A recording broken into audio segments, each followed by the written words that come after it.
Okay, the most fundamental of our pushing gymnastic skills is obviously the push-up, one of the most bastardized movements we see and leads to lots of shoulder injuries. So if we get it right, we're gonna have a really good time, develop the pecs like we should be, and keeping our shoulders safe. So we're gonna jump down on the floor. Essentially, we want to just have our hands just wide enough outside our shoulders that we've got enough room for our chest to hit the floor.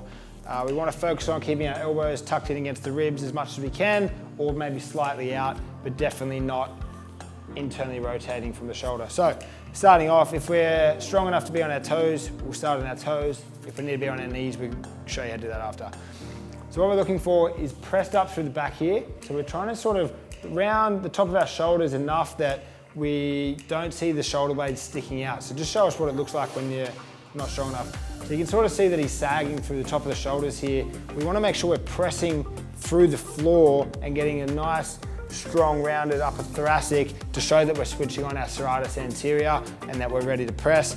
It also helps us engage the abs. So the hips are going to be a little bit higher, so the abs are engaged. So from here, we're going to travel forward and down. We're going down to the floor until our chin and our chest and our hips hit the floor, but so that we're stomach muscles just slightly off the floor. From there, we press all the way up to the top and we start from the top again. So we're controlling the movement down.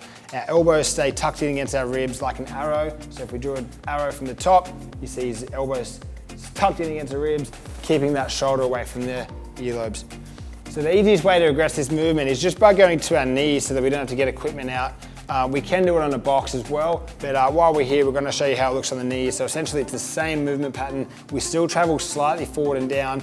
We want our chest hitting just in front of our thumbs, and we're still keeping our chin, chest, and our hips hitting the floor with our belly button just off the floor. So the most common faults with this one would be lifting up through the chest and extending the lower back, letting our belly hit the floor first.